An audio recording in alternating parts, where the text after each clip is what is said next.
Bless you. Good evening. The City Council Local Redevelopment Authority Board meeting for the City of Riverbank is now in session. Today is January 10th, 2023. It is 6 p.m. Please rise. I pledge allegiance to the flag of the United States of America and to the republic for which it stands, one nation, under God, indivisible, with liberty and justice for all. Please remain standing.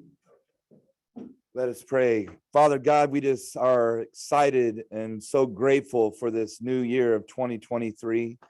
Lord, I pray, Father, for wisdom. Lord, I pray, Father, for favor when it comes to receiving grants for all the projects and all the work that needs to be done in our city.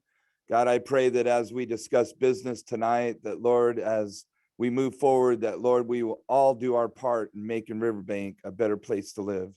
In Jesus' name, amen. Amen.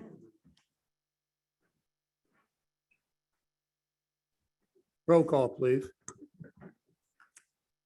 Councilmember Uribe. Councilmember Hernandez. Here. Councilmember Jones Cruz. Councilmember Barbara Martinez. Here. Mayor O'Brien. Here.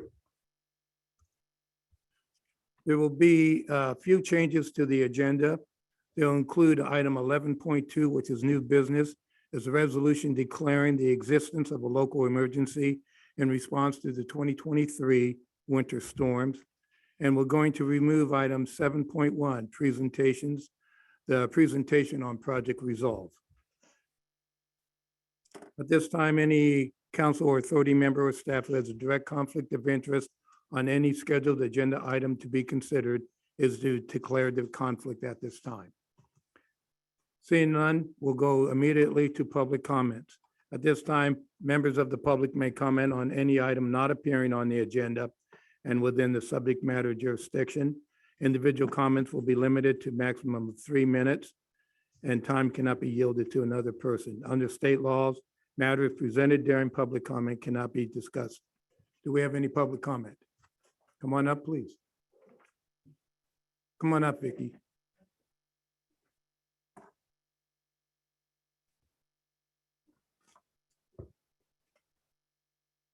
Happy New Year. Good evening, council members and Mayor O'Brien. My name is Vicki Holt and I'm the branch manager at the Riverbank Library. And I have a few activities that I want to tell you about. Story time has started back this month. We have both English and bilingual story times on alternating Tuesdays. It's at 11 o'clock right before we open. So please bring your little ones and enjoy a time of stories, music, and finger plays. Tomorrow we have a craft. We're painting rocks at 4 p.m. There are a few more openings, so you can call the library at 209-869-7008 if you need to sign up for that. And then this Saturday on the 14th, Master Gardeners are coming to talk about monarch butterflies, and that's at 2 p.m. Learn how to attract butterflies to your garden. They will discuss butterflies in general, as well as monarchs, their life cycle, their incredible migration, the importance of nectar plants and milkweed to their survival, and how you can help these endangered butterflies. The library will be closed this coming Monday on January 16th to celebrate Martin Luther King Jr. And we, at the last Tuesday of the month is our book club day. We'll be reading Everything I Never Told You by Celeste Ng. The discussion is on the 31st at 4 p.m. and we have a few extra copies at the library if you want to come by and get one. VITA tax preparation starts on February. It'll be February and March on Wednesdays from 2 to 5. We are taking signups starting Monday, January 23rd. So give us a call to reserve your spot. And all these programs at the library are free to the public, and it's because of our 1/8 of a cent sales tax, dedicated sales tax, that these library services are available. So please come by the library and see what you can find. All right, thank you. Thank you very much. Next, please.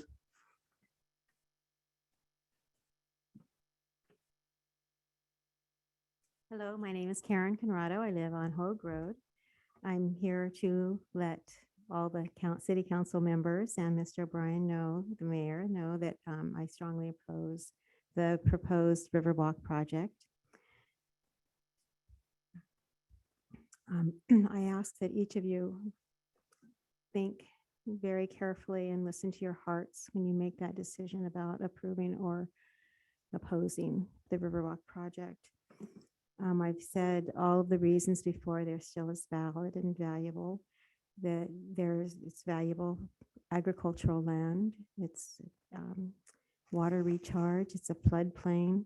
When you build across that, not only will you prevent the aquifer from recharging, but you will also prevent the floodplain from doing its job and preventing flooding further downstream. There's river habitat, wildlife that would all be affected, wildlife corridors.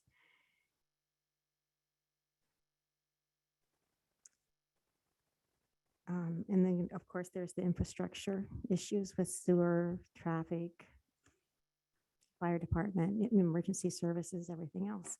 So please, really consider what people tell you, what the information you're given, and oppose the Riverwalk when it comes to a vote. Thank you. Thank you. Gabby.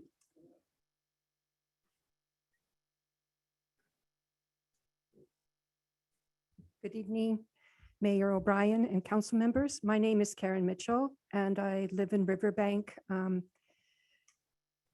I was just really struck by the Modesto Bee in the opinion page today. It's about Modesto, but some of the planning ideas that are put forth here in terms of intelligent planning, and it was just so excellent. And I'm hoping that the plan that comes out for Riverwalk will be looking at size. One of the intelligent ways of planning proposed by this is to keep development projects a size that fits a city and a city's character. And I've been down to Waterford, and I've seen development projects there that do not fit in, huge development projects that do not fit in with the community spirit. They're sort of isolated and huge. And I just hope that whatever the Riverwalk plan, that it will keep in mind this idea of appropriate size. Thank you. Thank you. Next, please.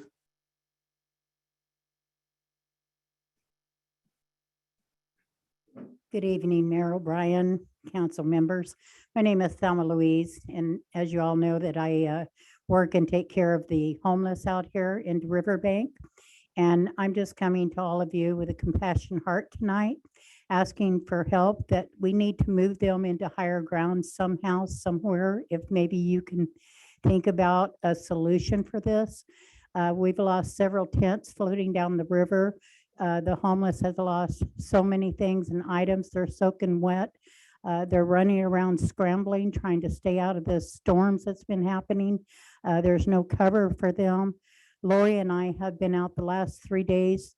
We've been going over to the American Veterans First, asking for blankets and socks and hats and jackets. And so for the last 3 days we've been there, we've been passing them out to each individual that we come across, and they're just soaked. Every time I see them, they're soaked.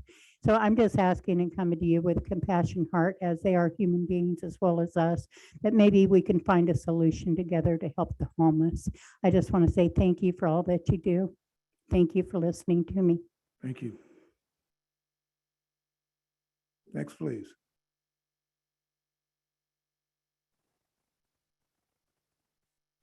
Thank you. No more public comment? Mayor, we have 2 online. Okay, go ahead.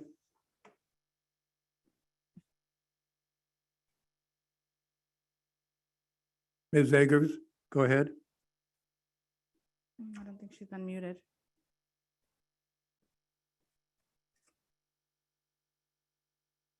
Are you able to hear me? Yes, we can. Okay, wonderful. Thank you. My name is Jamie Agers. I live at 7730 McHenry Avenue, Modesto. That's outside the city of Riverbank, within the unincorporated area of Stanislaus County. My concern is that we are within the proposed project area of the Riverwalk development, yet not myself, nor any of our neighbors were notified of the project. And we learned about it when a newspaper article hit the front page of the Modesto Bee on June 1st of 2021. So that's very concerning. And we're still waiting for the draft environmental impact report to come out.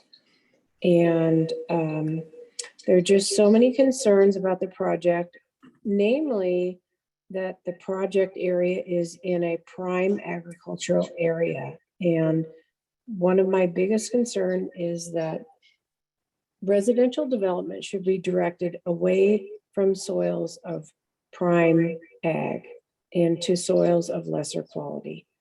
So please, when this project comes before you, vote no. Thank you. Thank you. Mr. Eggers?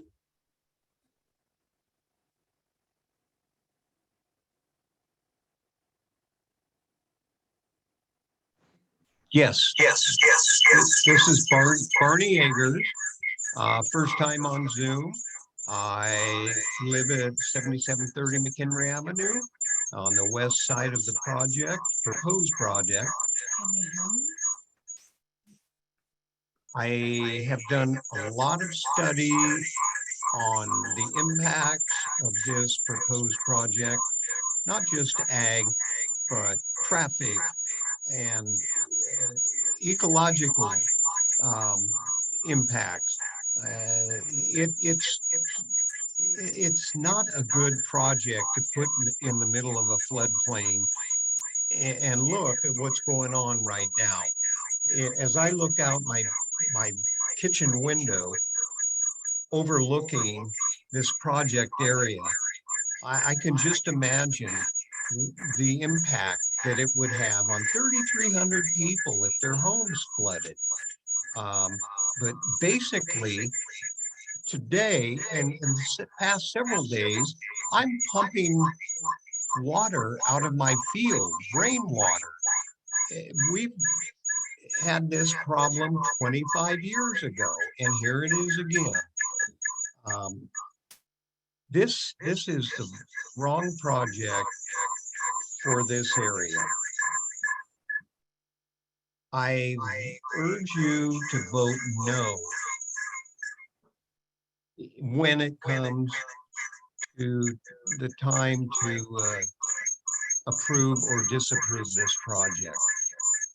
We await the draft environmental impact report and just can't wait to see what the content is. Thank you. Thank you very much. Okay. We're going to move on to the consent calendar consisting of item 9.1, waive readings, 9.2, approval of December 13th, 2022 City Council Local Redevelopment Authority Board minutes. And you have a correction? Yes, Mayor. We need to show on the draft minutes the reflection of Ms. Karen Conrado. She made public comment on Prop 218 sewer rate increase. So we need to show comment, not opposition on the minutes. Okay, thank you. So noted. Anyone wanting to pull any of the consent items? Anyone from the public? Not bring it back for consideration? I'll make a motion to approve the consent calendar with the correction to item 9.2. A second. We have a motion to approve and a second on the consent calendar. Roll call, please. Councilmember Uribe? Yes. Councilmember Hernandez? Yes. Councilmember Barbara Martinez? Yes. Mayor O'Brien? Yes. Motion passes 4-0. Public hearing. First reading by title only and introduction of a proposed ordinance amending Title 15, Building Regulations adopting of standard codes by repealing in their entirety Section 150.01 Administrative Code through 150.16 Solar Photovoltaic power systems and substituting them with the new section 150.01 through 150.16 and adopting by reference the 2023 California Administrative Building, Residential, Electrical, Mechanical, Plumbing, Energy, Existing Building, Historical Buildings, Fire and Green Building Standards, and Solar Photovoltaic Power Systems, and amending Title 15, Land Usage Chapter 157, Water Efficient Landscape and Irrigation, Sections 157.01, Purpose and Intent. Mayor and council, the item before you is a procedural item that occurs every 3 years, and Donna Kinney will be providing the staff report.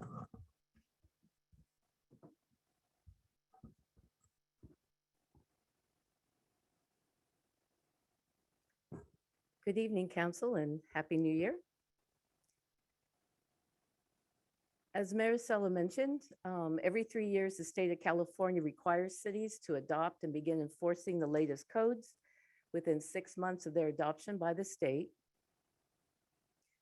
The codes are intended to provide for the safety and welfare of all its citizens through the latest technology, engineering, sustainability methods.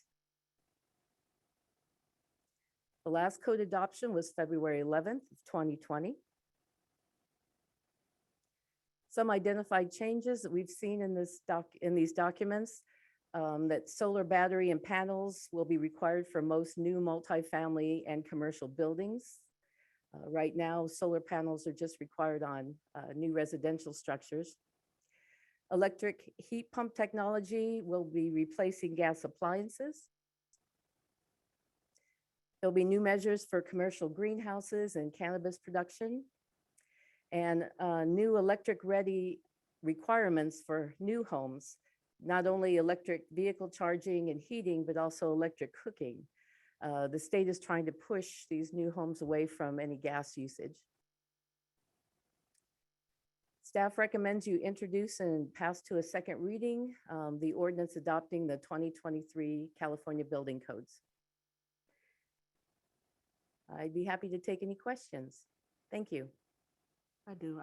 Just a quick question. So as far as the electrical vehicle charging stations,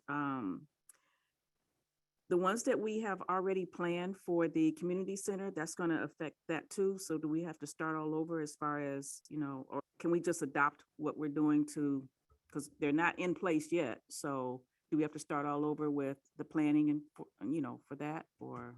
I believe it's focused on residential right now, trying to Okay. get the houses up to date first. And I wouldn't be surprised at the next 3-year increment that there would be more for the commercial industrial citizens as Okay. well.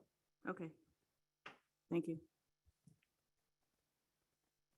Just a couple of questions on the gas. I know that we want to do away with gas, but I just read a report from the feds that the gas is producing harmful, toxic emissions inside the home for cooking. Is that true? Is that why? That's what I heard as well. So why wait and have it phased out instead of saying, hey, everybody take it out now? State wisdom. State wisdom. Okay, I got that. All right, One more thing. go ahead. Okay, so I also heard that the Energy Commission for California approved 2.9 billion as an investment plan for this. So they're serious about us changing and switching from, our regular gas resources into more electric stuff. So just want to bring that out. That's correct. In fact, I've been having companies contact me that want to look at our fleet to see if we're going to electric vehicles. Can they help with helping us get grants for the infrastructure, for the charging stations? So you'll be seeing a lot more of that in the near future. Let's just make sure we get on some of those grants that come through. I'm working on it. So let's say someone just recently upgraded their heating system, their water heater, and it's gas. Let's say he's the mayor. How does he get reimbursed for that? We'll go from there. All right, with that, any other comments before I open the public hearing? This is a public hearing. Do I have any public comments? Do I have any on Zoom?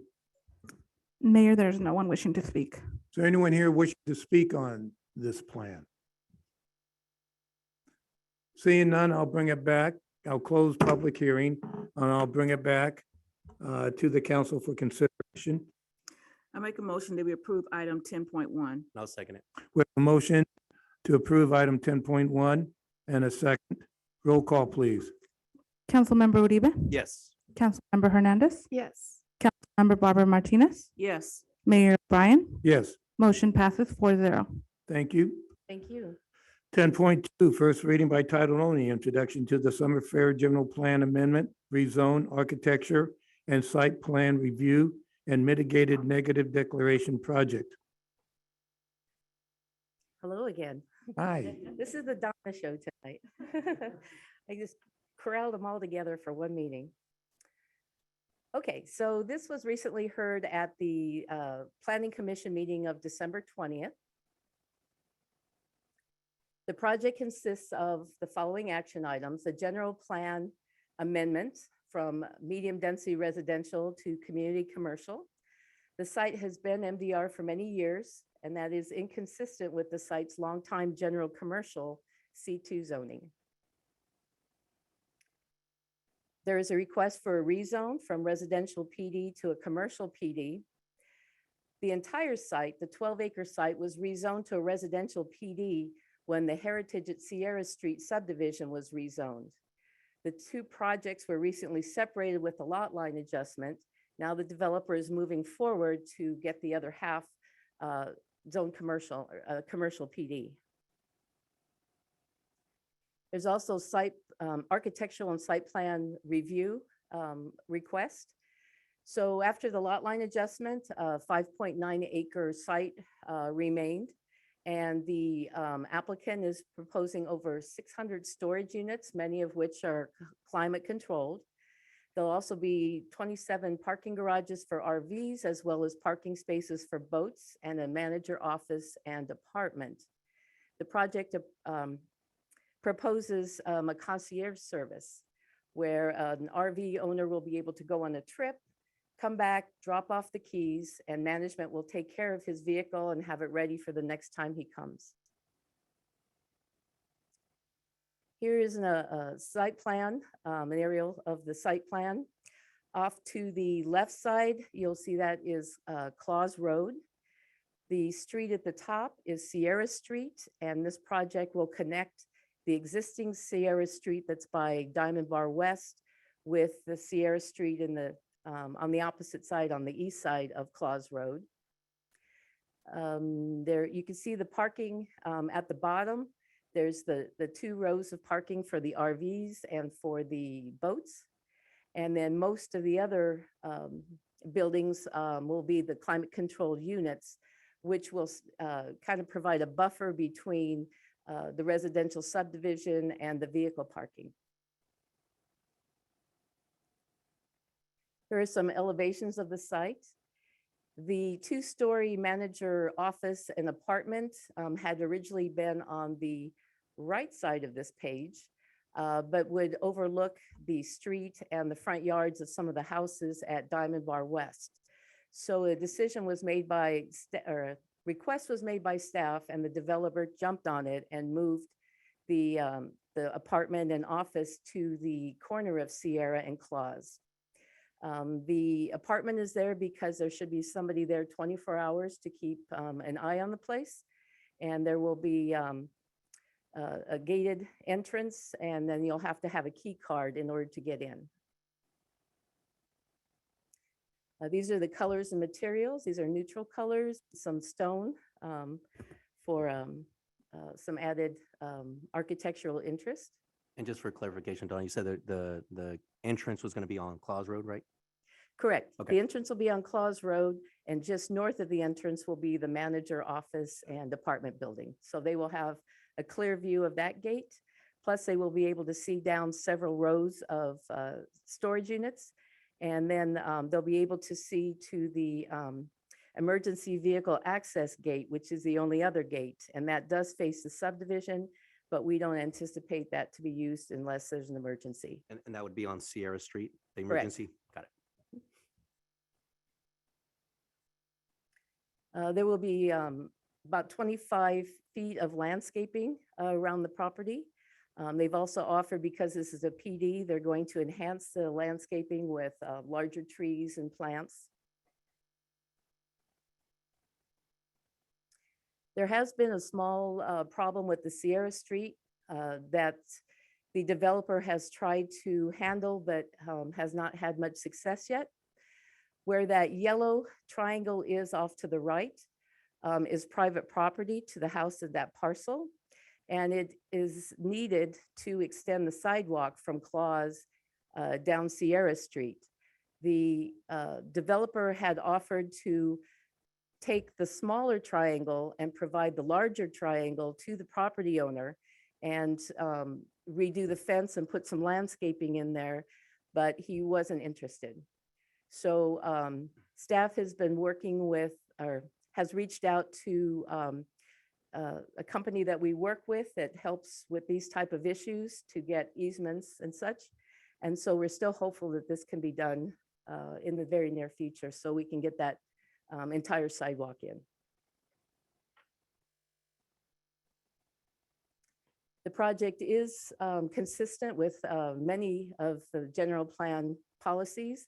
Some of them involve traffic signage, attractive streetscapes, the use of quality materials, pedestrian and bike access, and flexible standards. An initial study and mitigated negative declaration was prepared for the project. There's no substantial evidence in light of the whole record that the proposed project will have a potentially significant effect on the environment, provided that mitigation measures are included. Those mitigation measures are mostly CEQA, like walking the site for any Swainson's nests, hawk nests that are nearby, or any burrowing owls. So those things will be done before the project can begin construction. The Planning Commission at their meeting recommended approval of the general plan amendment with the negative declaration. They recommend approval of the rezone and also approval of the architecture and site plan review. Be willing to answer any questions you may have. Are there any I questions? don't see the developer here. I have a couple of questions. So the landscaping that you mentioned, do you know if it's going to be drought tolerant landscaping or what type of landscaping they're going to install? Yes, the state requirements, it's MOELO. I don't recall what those letters stand for right off the top of my head, but we have to fill out, or the developer fills out those sheets that we have to turn into the state. So they want to know how much water is going to be used. Are there different areas of benefit for that water? It's pretty detailed that we have to provide. And also, staff has been talking about, in the recent past, we have been allowing ground cover with bark. But these recent rains have shown us that the bark is not good for our stormwater drains. And so I'm going to work with the developer and encourage him to use cobble instead of those bark things that float and mess with our system. Imagine. And then there's a need, and I know there's existing parking and storage. Would this be in lieu of eventually, or in addition to that existing parking and storage? For example, with LRA and the different locations we have currently. I'm not understanding your question. I'm sorry. This is just going to be in addition to, we don't anticipate that any of those storage facilities will be closing down anytime soon, but there's always a need. I know that the LRA has had a significant wait list because of the low rates that we've been able to offer at that location, but there's always constant phone calls for those. Thank you. Thank you. Any other questions? Okay, this is a public hearing, opening it up for public comment. Do we have anyone from Zoom that would like to comment? Mayor, there is no one wishing to speak. I see no public comment. I close public hearing. Get back for consideration. Mayor, right What? before the motion, I do want to clarify, there is an ordinance that is going to have a rezone associated with it. There is a resolution that is a general plan amendment and the approval of the mitigated negative declaration, and a resolution that will approve the architectural and site plan review. Based on legal recommendation, we can take all three items together. The ordinance, of course, will proceed to a second hearing at the upcoming city council meeting. Would all of those go for the second hearing? No, just the ordinance, the resolutions Divide it will up be. right now? Correct. So there's No, yes. two, we will, You can vote on all three tonight, then the ordinance will just come back separately. Okay. correct. So I'll make a motion to approve item 10.2 with all three items included. And I'll second. That's the rezone, architecture, site plan review, and mitigated negative deck. We have a motion and a second. Roll call, please. Councilmember Uribe, Yes. Councilmember Hernandez, Yes. Councilmember Barbara Martinez, Yes. Mayor O'Brien. Yes, Motion passes 4-0. thank you. Thank you. Are you still up here? No. Okay. I have a consultant now. All right. Item 10.3, first reading by title only, an introduction of a proposed ordinance amending Title 15, Section 153-003, definitions, Section 153-031, uses permitted, Section 153-046, uses permitted, Section 153.061, uses permitted, Section 153.067, uses permitted, and adding sections 153-170 through 153-177. So Mayor, this is a really exciting and forward-thinking proposal that is before you tonight. David Niskanen with the firm of JB Anderson and will be providing the staff report. Thank you. evening. Mayor, members of the council, bring forth to you today zoning ordinance amendment 02-2022. And I'll wait for the PowerPoint presentation to be up on the screen. The proposed amendment is a staff initiated proposal to modify the Riverbank Municipal Code to add tiny house villages as a permitted use in residential zoning districts and also add regulations for the development of tiny house villages. In summary, the proposed ordinance would add definitions for dwelling tiny house and tiny house village, amend the residential zoning districts of R1, R2, R3, and CX1 to add tiny house villages as a permitted use. And also add sections 153-170 through 177 to the municipal code for adding regulations for tiny house village development. And just to give you a little background on this item, we conducted a public workshop with Planning Commission on July 19th, 2022 to discuss the proposed ordinance. We discussed and provided and received feedback from Planning Commission and the public related to setbacks, off-street parking, square footage of the tiny house villages, what should be the minimum and what should be the maximum, lot coverage, the same minimum and maximum, and a number of other items as far as development standards, as well as what type of entitlement should be utilized to allow for the development of tiny house villages. And I'll go through the sections of the areas in which that we're amending the code. First, as I discussed, we're amending the definitions, adding dwelling tiny house and tiny house village to the municipal code. First, the definition for dwelling tiny house is a detached single-family residence within a tiny house village. And then we also add the square footage minimum and maximum of 150 square feet and a maximum of 800 square feet to the definition. So there's a clear, defined way we handle and review tiny house dwellings. The next is to add tiny house village into the definitions. And what we are proposing is to add that a tiny house village is defined as a minimum of 5 tiny house dwellings on either a single parcel or individual parcels of each tiny house dwelling as part of the same subdivision. The purpose there is so that we can define it in both types of developments, both when there's a proposed subdivision where you have individual lots that have individual tiny homes, and then other types of development where we have one large parcel with multiple tiny homes on one single parcel. So we can cover both of those types of developments with the one definition. And then, as I discussed, we're proposing to amend the residential districts individually to add tiny house villages as a permitted use. So that would be for the R1 single family residential district, R2 duplex residential district, R3 multifamily residential district, and the CX1 mixed use residential district. The next is the bulk of the proposed amendment that's before you tonight.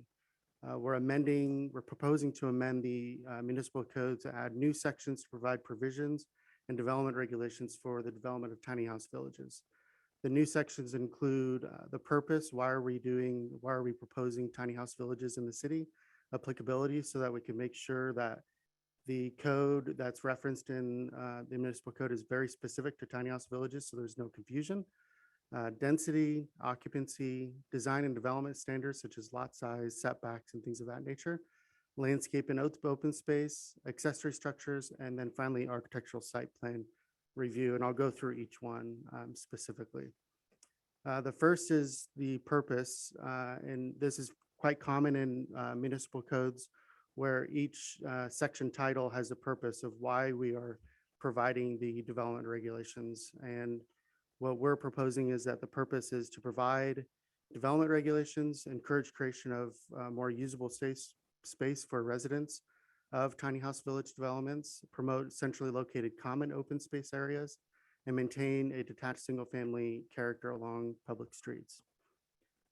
The next section is applicability. So this is so that these development regulations are not construed to apply to anything other than tiny house villages. The next is density. First, we provide the calculation in which density is calculated for tiny house villages, and then also reference that they shall be consistent with the general plan density requirements. And just as reference, the density for the residential districts is up to 8 dwelling units per net acre for R1 for single family. R2 is up to 12, R3 is 16 or more, and then the CX1, which is the mixed use zone, which is 8 or more dwelling units per net acre. So although we're allowing tiny house villages in the residential districts, they still have to be consistent with the density requirements of the general plan. And if there's an inconsistency there, then developers may propose a general plan amendment to increase the density for the however many units they're looking to develop. The next is occupancy. Here we want to clarify that tiny house village units shall not be rented on a transient basis, which is a period of less than 30 days. The next is design and development standards. So this is, again, a pretty important part of the municipal code amendment that we're proposing, and that we want to make sure that there's clear development standards when a developer is coming in to develop a tiny house village. So first, we define what the parcel size limitations are. And what we're proposing is that there shall be a minimum parcel size of 1,800 square feet, and then a minimum interior width of 30 feet and a depth of 60 feet. And then similar to other zoning districts, like the R1 single family, there's an increase of lot width when there's a corner lot. So we're proposing another 10 feet at 40 feet. And then floor area, the same as the definition that we proposed, is minimum of 150 square feet and a maximum of 800 square feet for the floor area. Lot coverage, this is the same as what you would find in a single family residential district, is no more than 50% can be covered by buildings relative to the lot. Height, a maximum of 20 feet. Oops. Okay. And then for setbacks, what we're proposing and what we discussed with Planning Commission is to provide a little bit more flexibility compared to your single family residential district. So that means is we provide a 10-foot setback where normally that could be 15 feet, a side yard setback of 4 feet where normally that would be 5 feet, a corner side yard of 10 feet, rear of 10 feet, and then a garage setback of 18 feet where normally you would see that as 20 feet. So again, because of the smaller size of the lot and the smaller size of the dwelling unit, we need to provide a little bit more flexibility in the way it's situated on the individual parcel. The next is fencing, and what we're proposing is to reference and include the same requirements as what you would find in a single-family residential lot, which is a maximum of 7 feet. And then any fencing within the front yard setback would need to be reduced to 3 or 4 feet if you can see through it. And then patios and porches, we are allowing a covered porch at least 60 square feet and a minimum depth of 6 feet and width of 8 feet. So it's actually usable as opposed to a very small, small patio. The next is lighting. This is where we require that access driveways, drive aisles, and off-street parking is lighted. And this covers us when we do common parking areas so that there's a minimum lighting level that the city reviews and requires. For off-street parking, we are suggesting that the parking requirement be 1 space per unit plus 1 space for guest parking. And there's also a requirement that common parking areas are configured so that they're clustered throughout the tiny house village as opposed to being all on one side of the development. So there's, you don't have to walk too far to get to your vehicle. The next is design standards. And what we're proposing here is that we have a number of options for providing enhancements for the tiny house units. So we're suggesting that a minimum of 4 building elements be included in the treatment and or facade of the tiny house village. That could include windows with visible trim or recessed windows, dormers, bay windows, entry enhancements, variation roof, building colors and materials. So that way we have a nice variety of design and development in the tiny house village. The next is requiring a pedestrian connectivity between the tiny house villages or tiny house units and common open space parks, transit in the area. And then we also provide a restriction, a deed restriction that be placed on the property, notifying the property owners of the size restriction of the unit. And what that will end up being is a deed restriction that references the municipal code that we're proposing here tonight, where it clearly states what the design and development standards are. The next is landscape and open space. For the individual tiny house units, we're referencing the R1 single family residential district that no more than 50% of the front yard or rear yard can be paved. That's helpful because if things change in the future of what's allowed in the front yard and in single family residential districts, that would also apply to the tiny house village municipal code as well, or tiny house code amendment as well. The next is providing adequate common open space areas and private open space areas for the units. We're suggesting that a minimum 50 square feet per unit with a minimum area of 300 square feet, regardless of the number of units, be provided for common open areas for the development. And then for private open space, a minimum of 200 square feet of usable private open space. This could be the backyards of the individual units. For accessory structures, we're suggesting that they're permitted in tiny house villages as long as they're subordinate to the use and scale of the tiny house village development, and then subject to the lot coverage requirements that I discussed earlier.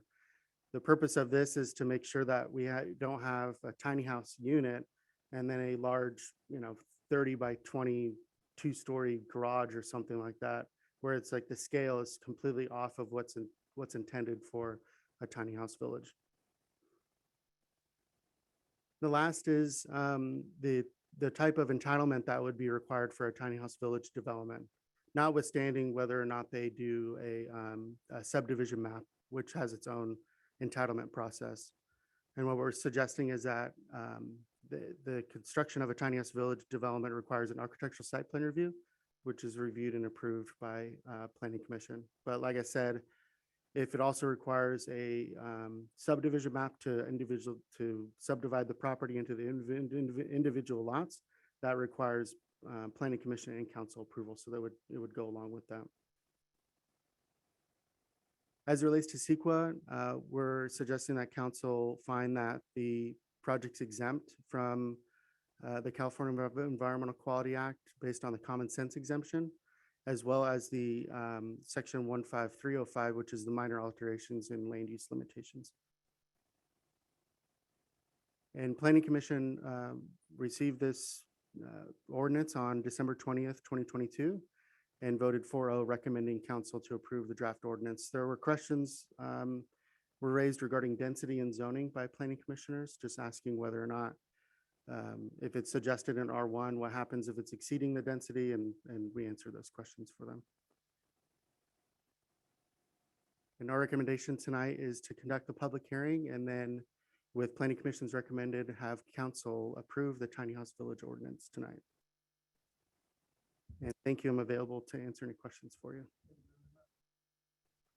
Thank you very much. Before I open it up for public hearing, are there any comments or questions? I don't have any questions on the proposed ordinance, but I do have a question just out of curiosity. It's more of like a building code question. So the state is requiring solar on residential. Obviously, this would apply, right? So just out of curiosity, does the state have any recommendations on how this applies to a home of 150 square feet? Like, is there anything out there? Just kind of curious. Not that I'm aware of. I believe because it's required for the tiny house dwellings, you'll have a smaller capacity for the solar for what's required. So it may be quite a small footprint on the roof for the tiny house units individually. Okay. Thank you. So the way I read the report and where we're going with this, I cannot put a tiny home saying it's a tiny home on a regular lot. I would have to be in a village, and that village will be designated. Now, with a 16 units on an acre, let's say I have that. Can I have an auxiliary dwelling unit? By law, I have to allow that.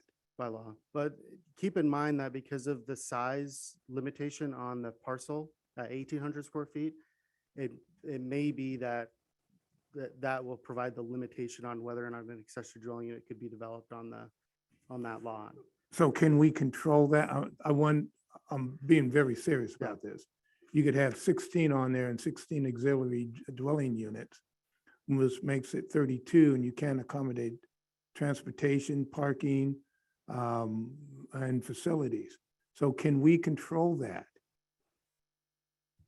The state's very specific on what's allowed and what's required for accessory dwelling units. We're and making an exception with tiny homes. Can we make an exception on dwelling units to be at least, if not restrictive, but at least have to be reviewed? Because Yeah, right now, I don't they're know. not reviewed. Well, they're reviewed as part of the building permit process. So there's no specific permit required for accessory dwelling units. But it's a very good point. I don't believe that the state has any guidance on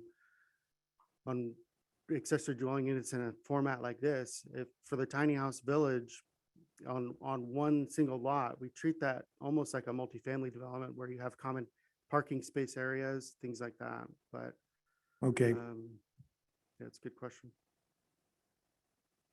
go ahead. A question about, would there be an opportunity for, let's say someone wanted to add on a room to one of their tiny homes, would there be an opportunity? Could they be able to do that?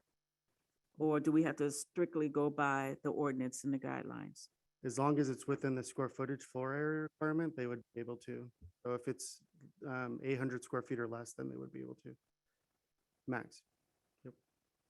Any other comments, questions? This is a public hearing, open up for the public. Do we have anyone on Zoom on this? Mayor, there is no one wishing to speak. Okay. No public comment? I close the public hearing. I bring it back for further discussion and or consideration. I'll make a motion to approve item 10.3.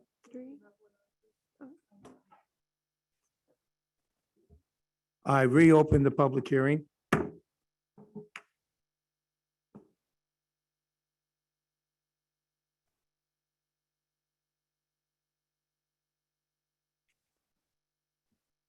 Do we have someone on Zoom ready to talk? Yeah. Hi, can you hear us?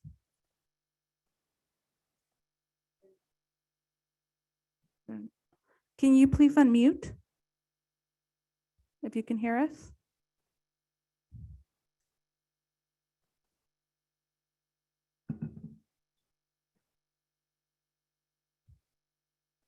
The phone number ending in 3108, if you can hear us, if you can please unmute.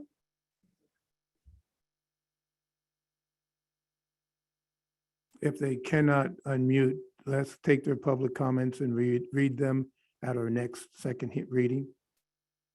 They're not unmuting. Okay, I'm going to close the public hearing. We brought it back for consideration. We Hello? have Hello? Hello? Hello? Hello? We can hear you. Please provide your comment. Okay, thank you. My name is Evelyn Halbert. Just for clarification, because I used to ask this at the planning commission, I really didn't get an answer on it, but what this is a zoning ordinance amendment for the municipal code to change the municipal code to allow these tiny villages. But you're not amending the general plan to allow it. So they would be compliant with each other that way. And the other question I have is the zoning areas that you're doing it on, the R1, 2, 3, and the CS1, those are general plan zonings.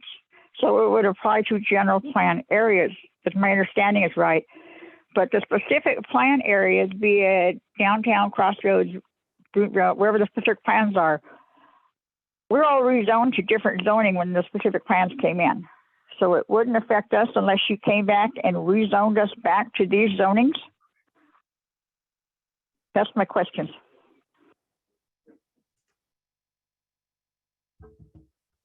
Are you through with your comments and questions? Yes, I am. Thank you. Okay, thank you. Yeah, regarding the first comment, we're not proposing to amend the general plan, just the Riverbank Municipal Code. Tiny house villages would have to adhere to the GP policies and density requirements. Second comment regarding to GP areas. We're not amending any individual general plan land use designations that are in the general plan, just amending the R1, R2, R3, and CX1 zoning districts. So that's different. As it relates to the specific plans, we are not suggesting to amend the individual specific plans, and this would apply to the main municipal code land use or zoning districts of R1, R2, R3, and CX1. Yeah, so it wouldn't apply. Thank you. I now close the public hearing again. Bring it back. We have one recommendation for approval of item 10.3. Do we have a second? I'll second it. We have a motion to approve and a second on 10.3. Roll call, please. Councilmember Uribe, Yes. Councilmember Hernandez, Yes. Councilmember Barbara Martinez, Yes. Mayor O'Brien, Yes, motion passes 4-0. thank you. Thank you for your reports, and Donna, thank you. All right, item 11.1, nomination and appointment of the vice mayor to serve the year 2023. And my nomination will be Councilmember Hernandez for this next coming year. And is there any comments on the appointment, the recommendation? Anyone from public? I bring it back for consideration. I'll make a motion to approve that motion. I second. We have a motion to approve Councilmember Hernandez as vice mayor and a second. Roll call, please. Councilmember Uribe, Yes. Councilmember Hernandez, Yes. Councilmember Bob Martinez, Yes. Mayor O'Brien, Yes, motion passes 4-0. congratulations. Item 11.2, annual consideration of the city council appointments to the intergovernmental boards and committee and appointments to the internal city committees for the year 2023. So And- Mayor, this is a procedural item that we go through every year.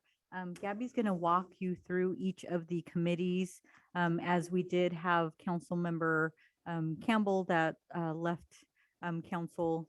And so we wanted to make sure that we either ratified or that we reassigned any seats that he may have been on to a different council member. And as we're doing that, any council member wishing not to serve, please state your preference. Each one should have the hard copy of it, so it'd be easier to follow. Go ahead. Can you pull up the PowerPoint? Or I can share it. Do you want me to share?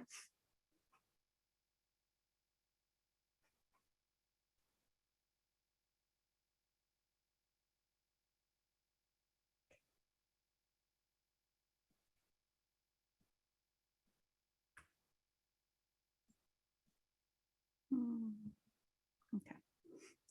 Mayor, Council, as our city manager, Maricela mentioned, this is the annual item that comes back before council to appoint council members to intergovernmental committees and boards. We do have currently 7 intergovernmental committees and boards and 3 internal city committees. The last time that we ratified this was on January 25th, 2022 of last year. So the first committee that we have is the League of California Cities Central Valley Division Executive Committee. We did have former Vice Mayor Campbell as the primary, which is now a vacant position. And we do have Councilmember Uribe as the alternate. So I would like to stay as the alternate. I know Rachel would like to be the primary on that one. Okay, any objections? Good. Okay, second, we have San Joaquin Valley Air Pollution Control District Special City Selection Committee. We do have Councilmember Barbara Martinez as a primary and Councilmember Uribe as the alternate. Would anybody like to take the alternate position? I have my own city selection committee that meets tomorrow night. Looks like you're stuck. Looks like Do we want to keep those as is? As it is. Okay. Next, we have the StanCog Policy Board. We currently have Mayor Richard O'Brien as the primary and Councilmember Hernandez as the alternate. I would like to remain. Hopefully I'll be chair. Okay. And likewise, Okay. not chaired, but.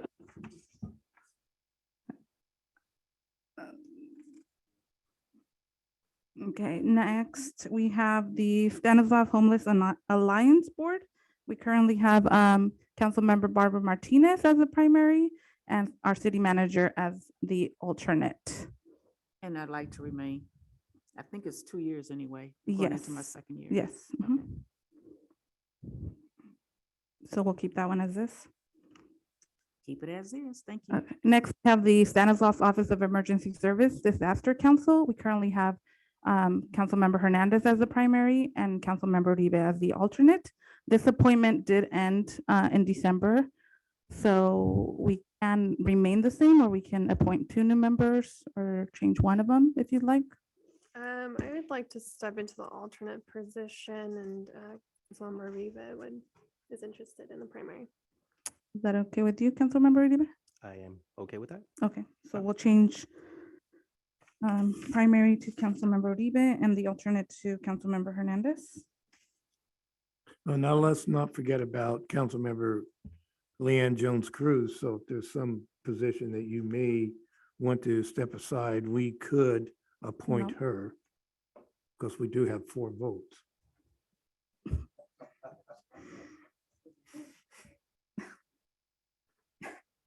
Next, we have the interest group member for the Stanislaus County Workforce Development Board.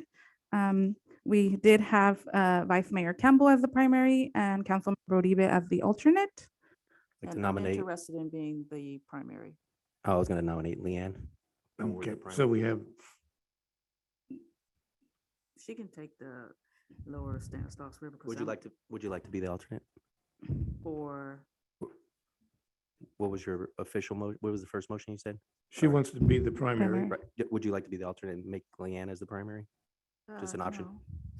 no, You want to make her the alternate? make her the alternate. Thank you. Councilmember Bob Martinez, you want to be the primary? Yes. And nominate Councilmember Jones Cruz as the alternate. Right.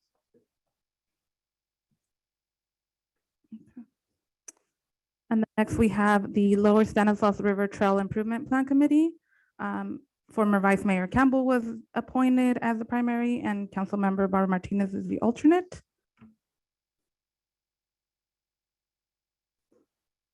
Do we have a Leanne. nomination or a volunteer? I'll nominate Leanne Jones Cruz as the primary. And I'll remain the alternate. Has that committee met in the last 2 years? It has been fairly inactive, although former council member Campbell was trying to reactivate it over the past year, particularly since there was some interest in being able to obtain the evaporation ponds from the Army Corps. Those discussions may lead to a different solution, but there was still some interest in kind of reinvigorating that committee. Okay, thank you. Okay. And so now we have our city internal committees. First off, we have the Budget Advisory Committee. This committee has been inactive for the last 4 years. However, if it does come back, we do want to have someone as the primary and the alternate. Right now, we have council. We should. I would, yes, start that's it what I up was again. gonna recommend is I would recommend that we go ahead and put out for applications for committee members and get this reinitiated. Okay, and I would strongly suggest that the assistant city manager get involved with that. Yes, since technically she is the director of finance, so. And good. So we currently have the primary as Councilmember Uribe and the alternate as Councilmember Hernandez. Do we want to keep those the same? I'd like to stay on as primary if possible. I agree. Okay. Next, we have the Friends of Jacob Myers Park. We did have former Vice Mayor Campbell as the primary, Councilmember Barbara Martinez as the alternate, and Councilmember Hernandez as the second alternate. Do we have a nomination for primary or someone that wants to step in? Oh, I can step up to be the primary. Okay. And I'll remain as alternate. Very good. And I'll nominate Leanne Jones Cruz as second alternate. We don't need a second alternate. No, it's in Yeah. I know we did that because We we don't- had other interests. taking it away. Yeah. Okay. And then next we have our Sister City Committee. Although we have not started that back up yet, it is in the works. And we have Councilmember Uribe as the primary, Councilmember Hernandez as the alternate, and we had former Vice Mayor Campbell as the second alternate. We want to keep those the same. So we do want to recommend, since we have reestablished a relationship with our sister city in Tamazula, that we do appoint two council members, one to be the primary, one to be the alternate. There was also a suggestion that perhaps we make two council members as co-primaries. That way, there's always somebody there responsible for attending the meeting. That way, we're not relying on the alternate in the event that the primary cannot be there. Particularly since we're looking to do some fundraising events over the next year for our sister city and help them in their needs. So did you want a second alternate? So there isn't necessarily a need for a second alternate. It could be that we do two primaries and then have an alternate in the event that one cannot attend. So keep it But- informal, just two co-primaries. Would be the You want to be the co-primary? Yes. Okay, good. We have that resolved. And you need an alternate or no? So we do need to be careful that the alternate is only attending in the event that one of the primaries is not able to, because then we run into Brown Act violation issues. So that would be the primary purpose for an alternate if needed. But there would always be a primary in attendance. So you don't need Correct. me. Not necessarily. Okay. Okay, so that is all the committees that we need to choose, but we do need to approve them by roll call. All right. Before we do that, I'm going to ask if there's any public comment on the annual consideration of appointments. Is there anyone on Zoom? Mayor, I see no one. If so, I'll bring it back to the council for consideration. I'll make a motion to approve item, where are we, 11.2? 11.2. And I'll second it. A motion to approve in a second on the appointments.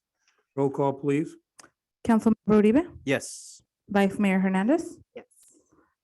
Councilmember Barber Martinez, Yes. Mayor O'Brien. Yes. Motion passes 4-0. Okay, item 13.3, adjustments to the 2023 regular city council meeting schedule. So Mayor and City Council, this is our annual discussion to the adjustments to our meeting schedule. We do offer 2 summer meeting cancellations in order to allow for potential vacation that council may want to plan on. And then, of course, we have our fall and winter canceled meetings, mostly due to the fact that we have holidays that interfere with those 2 meetings. So we do have July 11th and August 8th as our canceled meetings for the summer, and November 28th and December 26th as our winter canceled meetings. Okay, is there any comments on that? Is there anyone from the public wishing to make comments on 11.3 adjustments to the meeting schedule? Seeing none, I bring it back for consideration. I'll make a motion to approve item 11.3. And I'll second. We have a motion to approve and a second on 11.3. Roll call, please. Councilmember Uribe, Yes. Councilmember Barber Martinez, Yes. Vice Mayor Hernandez, Yes. Mayor O'Brien.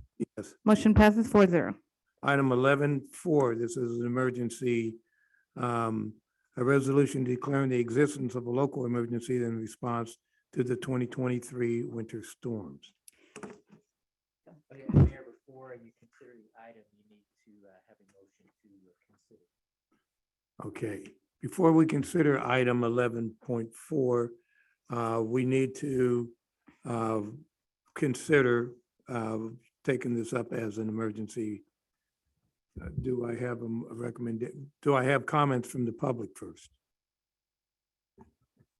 Seeing no public from the comments, I bring it back. So I'll make the motion to consider item 11.4. And I'll second. We have a motion and a second to consider item 11.4. Roll call, please. Councilmember Uribe, Yes. Councilmember Barber Martinez, Yes. Vice Mayor Hernandez, Yes. Mayor O'Brien. Yes. Motion passes 4-0. Okay, now for 11.4, resolution declaring the existence of a local emergency in response to the 2023 winter storms. So Mayor and Council, the item before you is the declaration of a local emergency on January 4th. The governor did issue a proclamation of an emergency throughout the state of California. And just recently, on January 9th, the Stanislaus County issued their local proclamation countywide. Although we haven't suffered any significant issues during this winter storm event here in the city of Riverbank, we know that there is a possibility that that may occur in the future as there is continued winter storms that are anticipated. By declaring the local emergency, that will allow us to be able to start tracking any costs and expenses for any damages that are incurred, and potentially seek funding for reimbursement of those. So at this point in time, we don't anticipate that any emergency will occur. I want to thank Cody, our Public Works Director, and his staff for all of the tremendous work that they've done to make sure that our streets and roads are kept clear, as well as Sue Fitzpatrick and her staff to make sure that our parks continue to be safe for our residents. So the consideration tonight is to declare that local emergency. We do have to consider this every 60 days should we see that the storms are going to continue, but let's hope that they don't.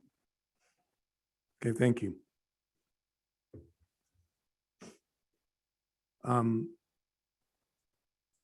I didn't bring up do you have the resolution? I did not bring that. I apologize. I brought up last week's agenda. No, I know that, but I don't have the actual resolution.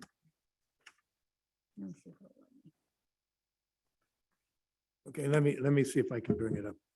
Okay, while I am bringing it up and doing my due diligence that I forgot to do, are there any comments from the, Mayor. okay, Oh, sorry. can you enlarge it just a little?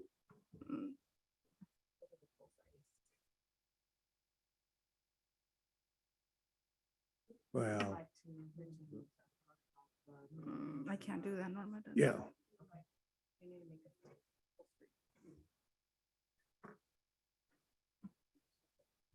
While this is being brought up, there has been some concerns about the flooding in Riverbank due to the river and the flood water or waters being released by dams.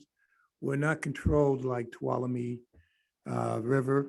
So the comments that you see in the paper and in the news about Modesto possible flooding, Dry Creek, that's all being controlled separately from where we are. And we are in much better shape because of our systems than in other areas.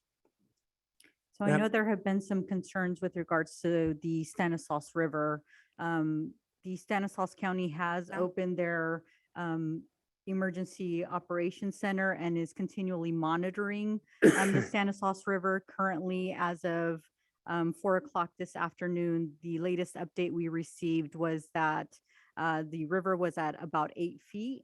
Flood warning for them is at 13, with floods happening at 16 feet. So we are definitely well below that, but it is being continually monitored, and the city does receive have to say updates anything twice a else. day to make sure that we receive the most up-to-date information. Thank you for that update. I'm glad you clarified that. We were trying to get that information out. Okay, can you, So we do have the resolution. As you can see, it does say whereas conditions or threatened conditions caused by the 2023 storms are including but not limited to flooding, damage due to high wind advisories, give rise to conditions of extreme peril to the safety of persons and property within the city. We do discuss the fact that the governor proclaimed a state of emergency on January 4th, as well as Stanislaus County proclaiming their state of emergency on January 9th. And we believe that it's prudent to declare a local state of emergency based on the current conditions. Government Code Section 8630 requires that the City Council review the need for continuing the local emergency at least once every 60 days. And so the finding is that the conditions or threatened conditions caused by the storms warrant and necessitate the proclamation of the existence of the local emergency. So the City Council, if adoption of the resolution occurs tonight, does hereby proclaim the existence of the local emergency, can request available funding as a result of the proclamation, and must revisit the resolution at least once every 60 days. okay. With that, are there any comments before I put it out to the public? Is there any public input on this emergency declaration? Is there anyone on Zoom? Mayor, I see no one on Zoom. Okay, I'm bringing it back for consideration. Make a motion that we approve the proclamation. And I'll as second it. read.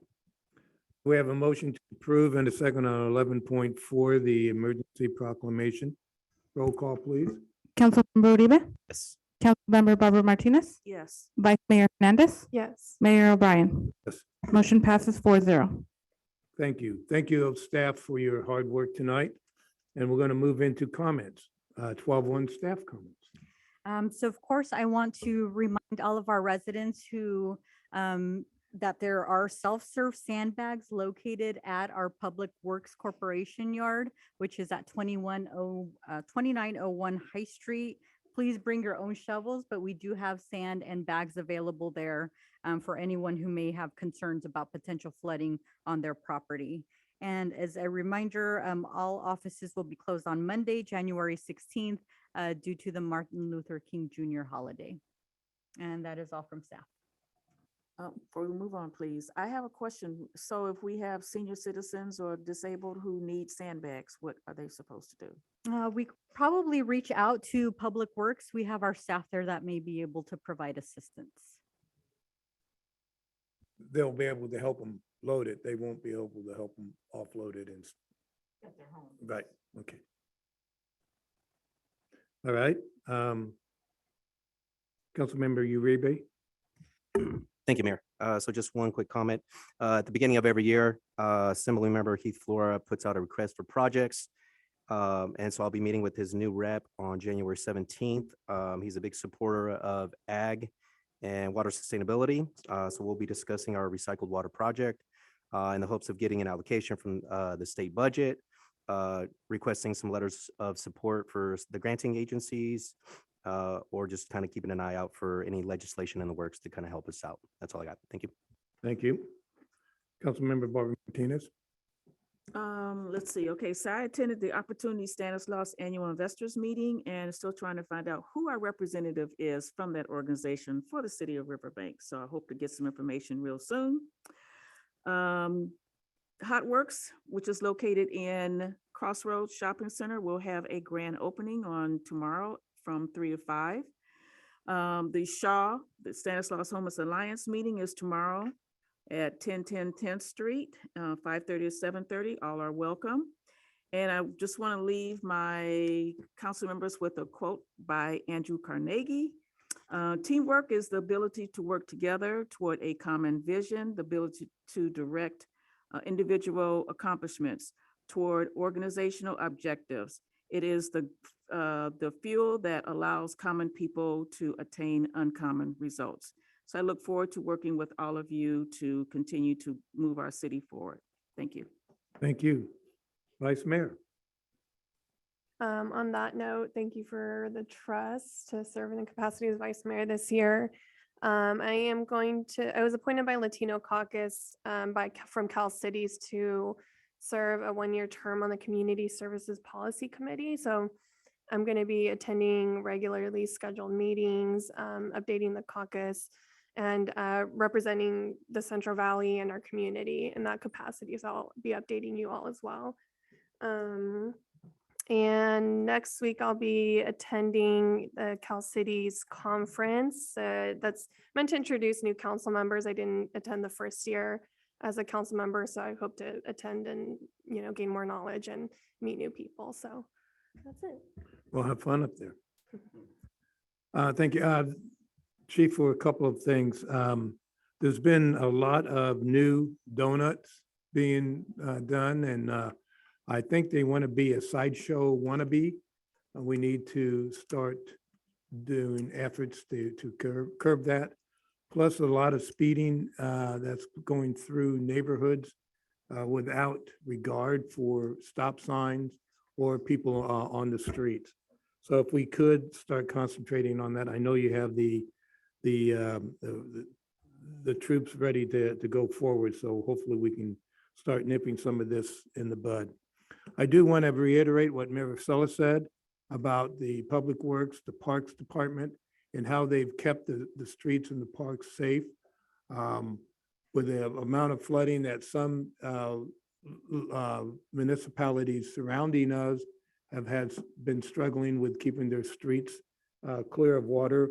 We've done a great job. What we have to do is look at those residents that pile the leaves still in the gutters. We do not have leaf pickup, that we should be asking them to remove them, especially before a major event. March 25th, mark that on your calendar. This is a Blythe reduction for the city of Riverbank, hosted by Caltrans. And anything that you have that you want to get rid of, that you didn't want to take to the dump, but you don't want to dump it alongside the road, which that's what the purpose of. Please be looking at taking it to designated areas, and we'll make sure that that's well publicized. Tires, paints, computers, anything that plastics, anything that you have around your house that you've been meaning to get rid of, or comments from the neighborhood individuals that say, hey, you know, that's blight. Well, let's get rid of it, because that'll be, yes? I was wondering, would that include mattresses? Yes, that'll include mattresses. But what Caltransit's trying to do is avoid those types of items being dumped on the roadways, and then they have to come and pick it up and get rid of it all at one time. And this should be a precursor to what Love Riverbank in April should do. So if we can get rid of the blight, then we'll give you plants to beautify. So let's, and we'll make it a community effort. Forgot one, okay. There's been some changes to the ARPA categories that we can spend on. I don't foresee Riverbank needing to go to those new categories, but that was one specifically for California. But I do want to take a look at the US EPA and transportation grants for some of our projects that we can include climate justice with it, so we can be eligible for grants. With that, I believe I have no other comments. I had too many already. Okay, we're going to go into closed session, which is item 13.1, liability claims pursuant to Government Code Section 54961, claimant Diego Hernandez, agency claimed against City of Riverbank. Prior to us going into closed session, anyone from the public may comment for up to 3 minutes on the closed session items. Is there anyone from the public wishing to speak? Seeing none, we're going to adjourn to closed session. Thank you all.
Ready? The City Council Local Redevelopment Authority Board meeting is now resumed. On item 14.1, report from closed session on item 13.1 liability claims.